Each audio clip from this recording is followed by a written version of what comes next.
Hello everybody, this is AK. I am back. So a couple of days ago, I produced a video on how HDB flat prices will go to zero eventually at the end of the 99-year lease. And I talk about how we look at our HDB flats, whether we prefer the location of an old flat or if we would like to get a new flat in order to leave it as a legacy for the next generation. And this reminds me of something a reader wrote to me before. It's a relatively young reader, and this was what he said. He said, "I have been following your blog for a few years. I am grateful for the nuggets of wisdom that you post on your blog. I bought a resale HDB flat that is of the same age as me, and by the time I fulfill 5 years MOP, the remaining lease would be 59 years. So after 5 years of minimum occupation period, the remaining lease on his HDB flat would be 59 years, which means that the flat that he bought was probably 35 years old, and by the time finished MOP, the flat would be 40 years old. 59 years left to the lease. And I understand that there will be certain restrictions on the use of CPF money for potential buyers of my flat." Yeah, so he was referring to an older blog post of mine, which I titled "Older HDB Flats with Remaining Leases of Less than 60 Years Are Problematic." So his flat would have a remaining lease of 59 years by the time he could resell his flat, right? So it would start becoming problematic. So he was cognizant of that. But thankfully, he said, "I am not intending to sell the flat as I think the lease is sufficient and the flat is big enough." Of course, that was what he thought at that time, that the lease would be sufficient and the flat would be big enough. The thing is, as a single,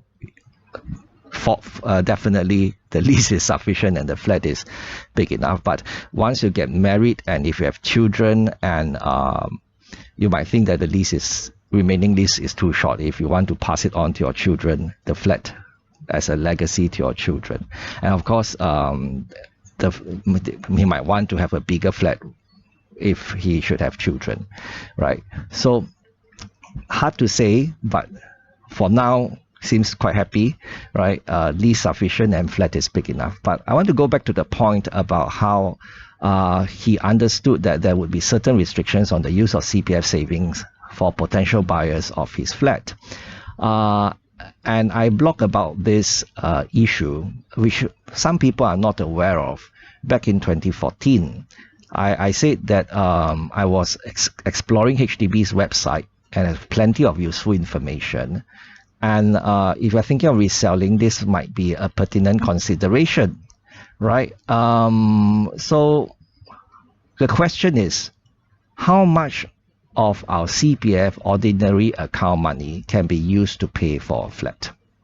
And here I would like to share what I found, and this might be interesting to many people. Some measures of housing affordability use the home price income ratio, where a figure of 6, for instance, would indicate that the property being purchased is priced at 6 times the buyer's current annual income. In Singapore, HDB uses the debt servicing ratio as a more accurate indicator of actual housing affordability. The DSR refers to the proportion of the monthly household income set aside for housing installments. This measurement takes into account interest payments, which the HPI does not. HPI was a home price income ratio. It is calculated on an assumed 30-year loan, and the figure would rise if the loan tenure were shortened. HDB's commitment to Singaporean households centers on the provision of new BTO flats. So, for most buyers, they are able to pay for their monthly installment using CPF with no or minimal cash outlay. So it's all about being financially prudent. So for example, a buyer with a lower monthly income of $2,500 may opt for a smaller 3-room flat in a non-mature estate to be financially prudent.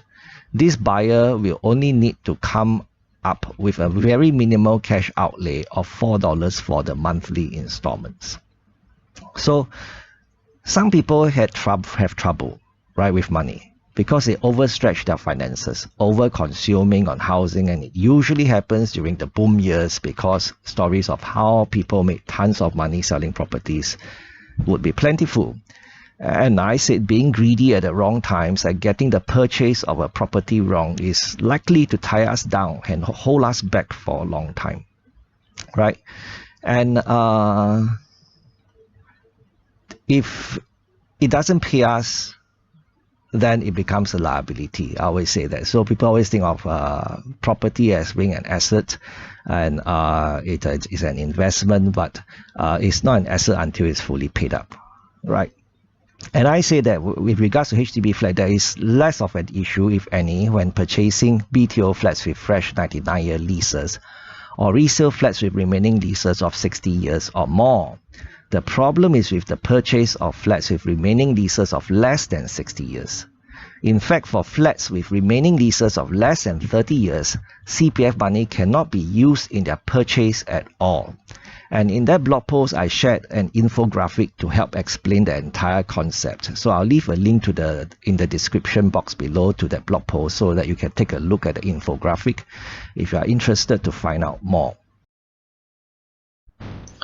In that blog, I also shared a table showing how much CPF OA savings can be used to buy flats older than 60 years old according to the ages of the potential buyers, right? That's an important table, right? Basically, HDB is trying to ensure that the remaining lease of a flat is reasonably able to last as long as the buyer, right? In other words, HDB is trying to prevent a situation where a potential buyer might outlive his HDB flat if he should buy a resale flat, right? So much older HDB flats will have a smaller pool of potential buyers because the younger buyers will face greater restrictions in using their CPF OA savings. So if you are interested, go look at that table in the blog post. So as conventional wisdom goes, if we are considering the purchase of a resale flat, try to avoid very old flats, especially if we want to keep the option of reselling the flat open. Right? If our flat should have a remaining lease of less than 60 years by the time we want to sell or need to sell, it could be more difficult. Okay, so that's all for this video. If AK can talk to himself, so can you. Bye-bye.